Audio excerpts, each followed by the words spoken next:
मधुबन के बाबा, मधुबन के बाबा मुरली वाले, आपका क्या कहना, आपका क्या कहना। ओम शांति। आज 22 अगस्त 2023 के साकार मधुर महावाक्य हैं। आज मीठे मीठे बाप दादा बोले, मीठे बच्चे, बाप आए हैं कलयुग की महफिल में। यह बहुत बड़ी महफिल है। इस महफिल में तुम परवाने क्षमा पर फिदा हो, पावन बनते हो। बाबा ने कहा, मीठे बच्चे, बाप आए हैं कलयुग की महफिल में। यह बहुत बड़ी महफिल है। इस महफिल में तुम परवाने क्षमा पर फिदा हो, पावन बनते हो। बाबा ने आज प्रश्न पूछा कि यदि बच्चों का पुरुषार्थ अब तक भी चींटी मार्ग का है तो उसका कारण क्या। और उत्तर में बाबा समझाते कि कई बच्चों में रूठने की आदत है। बाप से रूठकर पढ़ाई छोड़ देते हैं तो माया नाक कान से पकड़ लेती है, इसलिए पुरुषार्थ आगे नहीं बढ़ता, चींटी मार्ग का ही रह जाता है। बच्चों को मुरलीधर बनने का शौक चाहिए, सुनकर औरों को सुनाना है, रिजल्ट देनी है। जो बच्चे मुरली मिस करते हैं, जिन्हें पढ़ाई का कदर नहीं, वह कभी वक्तावर नहीं बन सकते। मुरली का गीत है, महफिल में जल उठी क्षमा परवाने के लिए। ओम शांति। परमपिता परमात्मा शिव को क्षमा भी कहते हैं।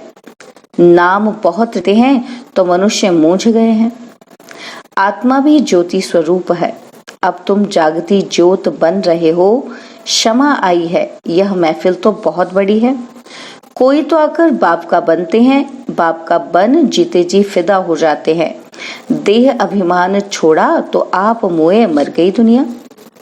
आप कौन? आत्मा। आत्मा शरीर को छोड़ देती है तो सारी दुनिया उनके लिए जैसे मर गई। अभी बाप भी कहते हैं कि अपने को आत्मा समझो। हम तो बाप के हैं, शरीर का भान मिटा देना है।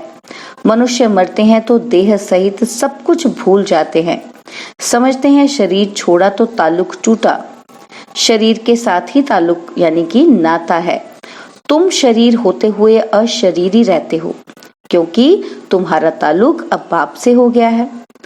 तुमको राजयोग सिखलाने के लिए बाप ने भी शरीर धारण किया है। महफिल में आए हैं। तुम्हारे में भी कोई पूरा जानते हैं, कोई अधूरा, कोई तो कुछ ही नहीं जानते। बाप कहते हैं, मैं इस रचना में आया हूँ। यह बातें मनुष्य ही समझेंगे। भारतवासी जानते हैं, शिव जयंती भी है।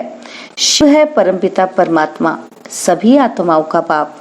वह आते हैं जरूर। मंदिर भी है। मंदिर तो ढेर बनते हैं। जैसे क्राइस्ट तो एक था, उनकी यादगार में जड़ चित्र कितने ढेर बनाए हैं। यह भी परमपिता परमात्मा, जिनको पतित पावन कहते हैं, उनके मंदिर हैं।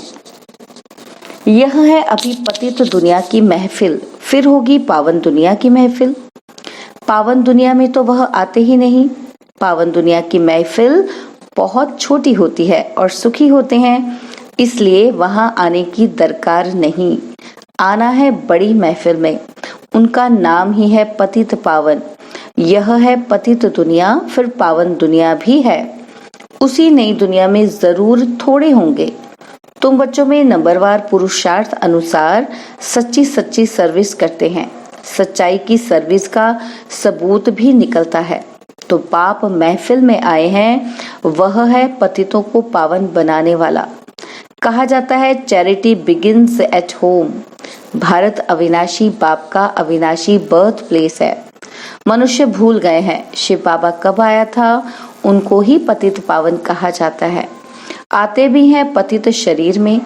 उनकी महिमा कितनी भारी है। शिवाय नमः। तुम्हारी महिमा भी अपरम अपार है। वैकुंठ की कैसे स्थापना करते हैं, जिस वैकुंठ की भी महिमा अपरम अपार है। तुम बच्चे ही यह जानते हो और ऐसे वैकुंठ में जाने के लिए पुरुषार्थ करते हो, परंतु तुम्हारा पुरुषार्थ बड़ा ठंडा चींटी मार्ग का देखते हैं। माया किसी को कान से नाक से पकड़ती रहती है, किसी को भी नहीं छोड़ती। सोचते भी हैं कि ऐसे शिव बाबा को निरंतर याद करें जैसे पत्नी पति को कितना याद करती है। यह तो क्यों का पति है, बाबा है, ऐसे बाबा को कितना याद करना चाहिए। ऐसे बाबा की हम कितनी महिमा गाएं।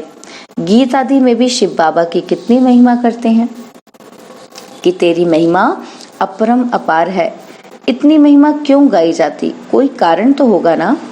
तुम जानते हो बाप ही भारत को स्वर्ग बनाते हैं, भारत को कितना ऊंच बनाते हैं और रावण फिर नीच बना देते हैं। बाप आकर सुखी बनाते हैं, दोजक से बहिष्ठ बना देते हैं। ऐसे बाप को कोई जानते नहीं। पतित तो सारी दुनिया है, भल अशोका होटल के सुख आदि हैं, परंतु यह सब तो अल्पकाल के लिए हैं। यह है मृग तृष्णा समान राज्य, पाई का भी इसमें सुख नहीं, दुख ही दुख है। सत्युग में राजा रानी तथा प्रजा कितने सुखी रहते हैं, अभी तो कितना दुखी हैं, कितनी रिश्वत खाते, कितने पाप आदि करते हैं। भारत दैवी संप्रदाय था।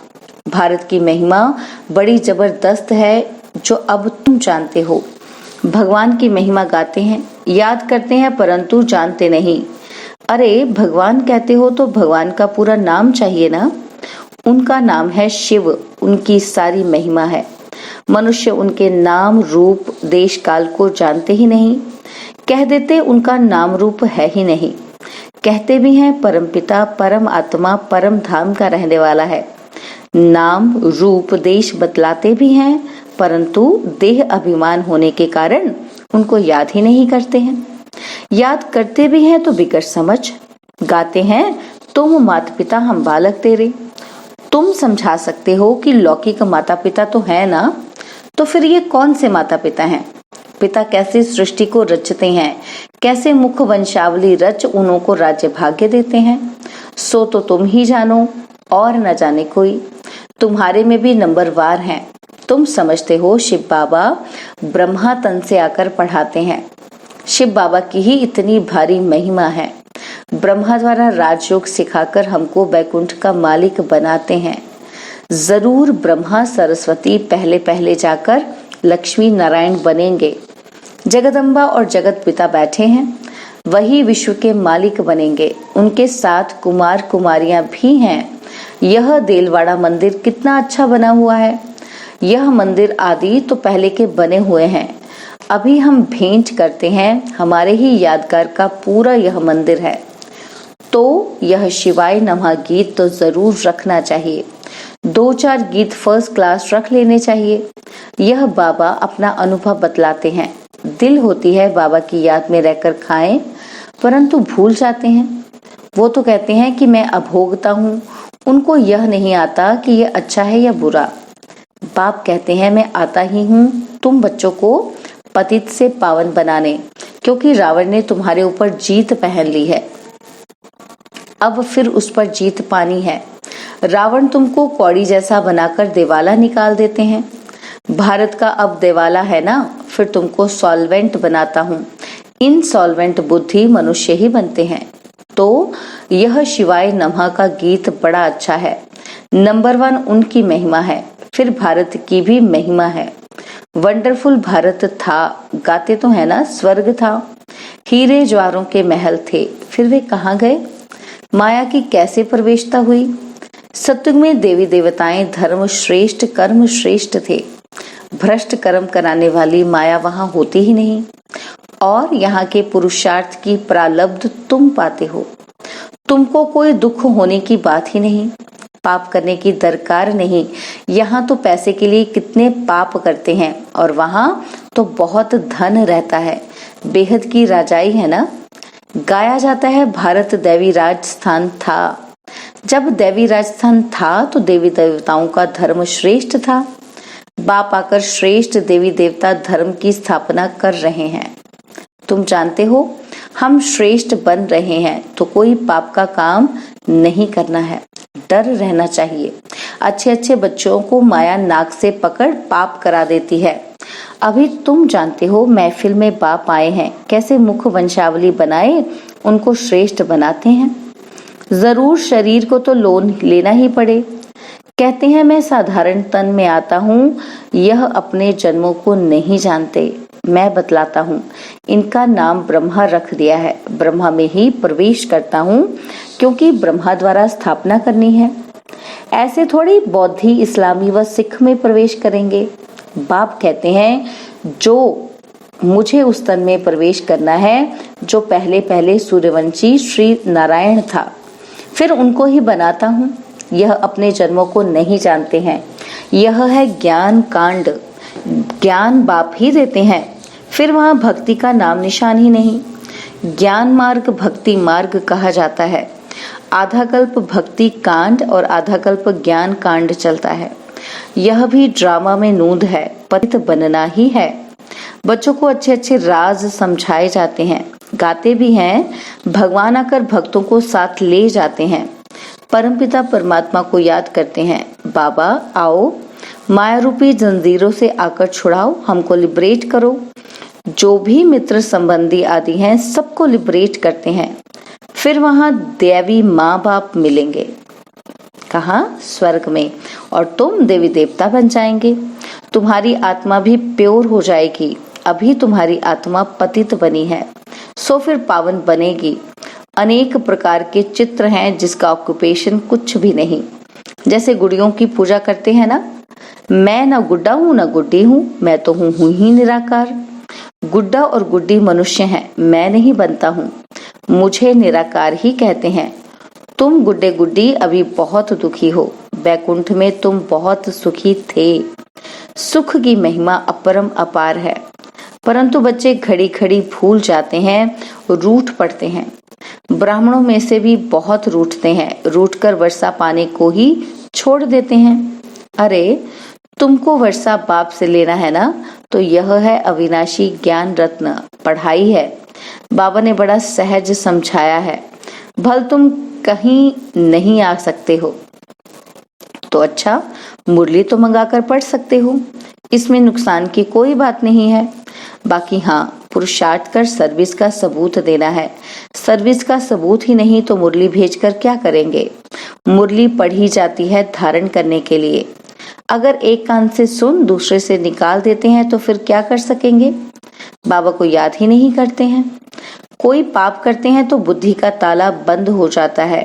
बाप कुछ नहीं करते हैं। बाप तो समझाते हैं कि तुमको बहुत मीठा बनना है, कोई को दुखी मत करो। अंत में तुम बच्चे बहुत मीठा बाबा जैसा बन जाएंगे। पुरुषार्थ करना है, दिल से पूछना है कि किसी को तंग तो नहीं करते हैं, हमसे कोई नाराज तो नहीं होते। यूं बाहर वाले तो बहुत नाराज होंगे। तुम ब्राह्मण कुल भूषणों को मुरली रोज सुननी चाहिए। मुरली नहीं सुनेंगे तो धारणा कैसे होगी? मुरली नहीं सुनते हैं तो जरूर समझो वह बख्तावर नहीं। मुरली को कभी छोड़ना नहीं चाहिए। ब्राह्मणियों को भी मुरली शिव बाबा से मिलती है ना, उनसे कनेक्शन रखना है। डायरेक्ट मुरली तो भेजें, लेकिन फिर आप समान भी बनाकर तो दिखाओ। बाप को याद करते रहो, बाप की याद औरों को दिलाते रहो। समाचार दो तो पता पड़े, नहीं तो कैसे समझेंगे कि बाप की सर्विस कर रहे हो? सबूत जरूर चाहिए सर्विस का। मुरलीधर बनने का शौक चाहिए। टेप्स भी मुरलीधर बनती है ना, तो यह एक्यूरेट मुरली सुना सकती हैं। तुम नहीं सुना सकेंगे तो और क्या करना चाहिए? औरों के कल्याण के लिए टेप रिकॉर्ड मशीन लेकर देनी चाहिए। इतने सब सुनेंगे तो उन सब का फल देने वाले को बहुत मिलेगा। लेकर के देंगे भी वह जिनको इसके रहस्य का पता होगा। इस मुरली सुनने से तुम राजाई पद पाते हो, और कोई का भाषण सुनने से स्वर्ग का मालिक बनेंगे क्या? अथवा मनुष्य से देवता थोड़े ही बनेंगे। यह तो फर्स्ट क्लास दान करना है, जिससे 21 जन्मों के लिए बहुतों का कल्याण होता है। टेप रिकॉर्ड लेकर देना व मकान लेकर देना कितनी अच्छी सर्विस है। बच्चे बैठ सर्विस करेंगे, मकान फिर भी तुम्हारा ही रहेगा, उसका फल तुमको मिलेगा। वहां रिटर्न में बड़े बड़े महल मिल जाएंगे। वह समय आएगा जो तुम बच्चों को तो बहुत मकान मिलेंगे, चरणों में झुकते रहेंगे। मकान भी हम क्या करेंगे, हमको तो सिर्फ सर्विस करनी है। मकान लो फिर मुफ्त में पैसा भरकर क्यों दो? सौदागर भी तो ये पक्का है, सेंसिबल सौदागर है। अच्छा, मीठे मीठे सिकिलदे लक्की ज्ञान सितारों प्रति माता पिता बाप दादा का याद प्यार और गुड मॉर्निंग। रूहानी बाप की रूहानी बच्चों को नमस्ते। हम रूहानी बच्चों की रूहानी बाप दादाजी को दिलवा जान सिकवा प्रेम से नमस्ते। ओम शांति। प्यारे बाबा, मीठे बाबा, मेरे बाबा, शुक्रिया बाबा, शुक्रिया बाबा, शुक्रिया। धारणा के लिए मुख्य सार है। पहला पॉइंट है, शरीर में होते सबसे ताल्लुक तोड़ अशरीरी बनने का पुरुषार्थ करना है। बुद्धि से सब कुछ भूल जाना है। और सेकंड पॉइंट है, पुरुषार्थ कर सर्विस का सबूत देना है। मुरली सुननी व पढ़नी है धारण करने के लिए। एक कान से सुन, दूसरे कान से निकालना नहीं है। बाबा ने आज वरदान दिया, नेचुरल अटेंशन व अभ्यास द्वारा नेचर को परिवर्तन करने वाले सिद्धि स्वरूप भव। नेचुरल अटेंशन व अभ्यास द्वारा नेचर को परिवर्तन करने वाले सिद्धि स्वरूप भव। आप सबके निजी संस्कार अटेंशन के हैं। जब टेंशन रखना आता है तो अटेंशन रखना क्या बड़ी बात है। तो अब अटेंशन का भी टेंशन ना हो, लेकिन नेचुरल अटेंशन हो। आत्मा को न्यारा होने का नेचुरल अभ्यास है। न्यारी थी, न्यारी है, फिर न्यारी बनेगी। जैसे अभी वाणी में आने का अभ्यास पक्का हो गया है, ऐसे वाणी से परे न्यारे होने का अभ्यास भी नेचुरल हो जाए तो न्यारेपन के शक्तिशाली वाइब्रेशन द्वारा सेवा में सहज सिद्धि को प्राप्त करेंगे और यह नेचुरल अभ्यास नेचर को भी बदल देगा। स्लोगन, अशरीरीपन की एक्सरसाइज और व्यर्थ संकल्पों के भोजन की परहेज करो तो एवर हेल्दी रहेंगे। अशरीरीपन की एक्सरसाइज और व्यर्थ संकल्पों के भोजन की परहेज करो तो एवर हेल्दी रहेंगे। ओम शांति। और अब यह एक बहुत अच्छी वीडियो भी जरूर देखें।